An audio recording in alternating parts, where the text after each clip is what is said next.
नमस्कार, मैं सुष्मेंद्र पटेल प्रत्यक्षदर्शी समाचार में आपका स्वागत करता हूं। राहुल गांधी के अमेरिकी दौरे से एक बड़ी खबर निकलकर आई है, जिसे देखकर लगता है कि कांग्रेस के लिए हिंदू अछूत है। इसे छूने के बाद चुनाव रूपी गंगा से स्नान करना पड़ता है।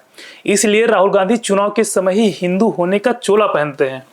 और हाँ, ध्यान रहे, हिंदुओं पर हो रहे अत्याचार के बारे में राहुल गांधी से भारत में पूछोगे तो गोदी मीडिया कहा जाएगा। और यही बात गलती से कही राहुल गांधी से आपने दूसरे देश से पूछ ली तो समझ लो आप भी सुरक्षित नहीं रहेंगे। यानी कांग्रेस का हाथ अत्याचारियों के साथ। अभी ताजा मामला है अमेरिका का, जहां पत्रकार रोहित शर्मा ने सवाल पूछा कि क्या आप अमेरिका में बांग्लादेशी हिंदुओं की आवाज उठाओगे। इतना सुनते ही गुस्से से लाल कांग्रेस के सैम पिट्रोदा ने इंडिया टुडे ग्रुप के पत्रकार रोहित शर्मा को पिटवाया, उनका मोबाइल छिनवा लिया, आधे घंटे तक बंधक बनाया और जबरदस्ती मोबाइल अनलॉक कर वीडियो डिलीट करवा दी, क्योंकि रोहित शर्मा का सवाल कांग्रेस पार्टी के एजेंडे में सेट नहीं बैठ रहा था। हिंदुओं के लिए आखिर इतनी नफरत? मोहब्बत की दुकान के मालिक आखिर अपनी मोहब्बत किसके लिए बचा रखे हैं?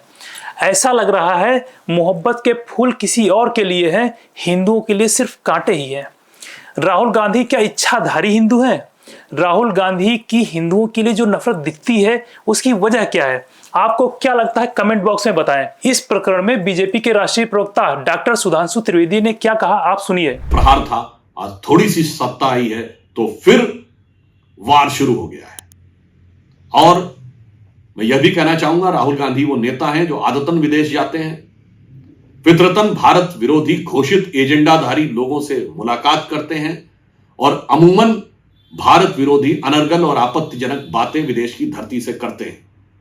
और भारत में मीडिया को दबाव में लेने के लिए जात का सवाल उठाते हैं और विदेश में जाकर हाथ उठाने तक बात आ गई है।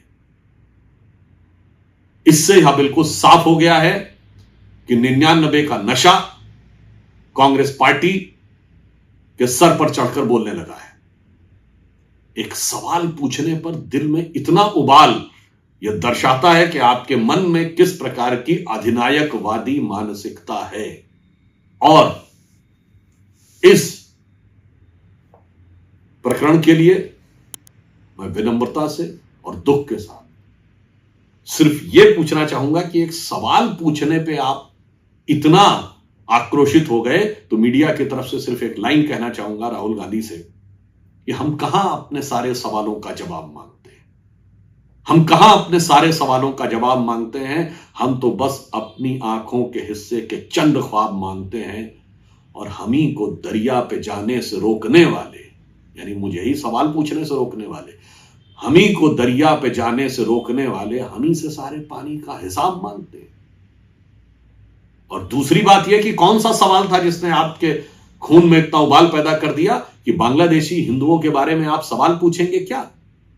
ये वही कांग्रेस पार्टी और वही राहुल गांधी है जिनका हमास पे ट्वीट देख लीजिए, कांग्रेस पार्टी का फिलिस्तीन के पक्ष में रेजोल्यूशन देख लीजिए, इजराइल हमास संघर्ष पे सोनिया गांधी के आर्टिकल देख लीजिए।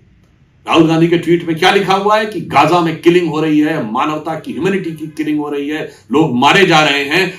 और उसी से केवल यह पूछ लेने पे कि क्या आप बांग्लादेशी हिंदुओं पे सवाल पूछेंगे, कंट्रोवर्शियल और मार शुरू हो गई, हाथापाई शुरू हो गई, फिजिकल मैन हैंडलिंग शुरू हो गई।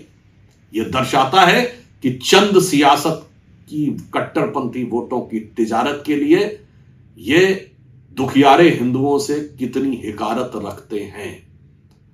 और कांग्रेस के दिल में जो ये हिकारत है बांग्लादेश के दुखियारे हिंदुओं के लिए, तो मैं उसके लिए स्वर्गीय अटल बिहारी वाजपेयी जी की कविता की वो पंक्ति कोट करना चाहता हूं, क्योंकि ये लोग वो थे जिन्होंने कभी भी विभाजन नहीं चाहा था। तो उनकी कविता की यह पंक्ति है कि जिनके लाशों पर पग धरकर आजादी भारत में आई, वो अब तक है खाना बदोश गम की काली आंधी छाई।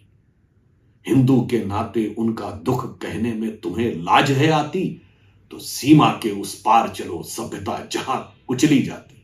तो सीमा के इस पार जो हिंदुओं पर अत्याचार हो रहा है उसमें सभ्यता कुचली जा रही है, और 7 समुंदर पार मीडिया के अभिव्यक्ति की स्वतंत्रता कुचली जा रही है। तो आपने सुना डॉक्टर सुधांशु त्रिवेदी ने क्या कहा।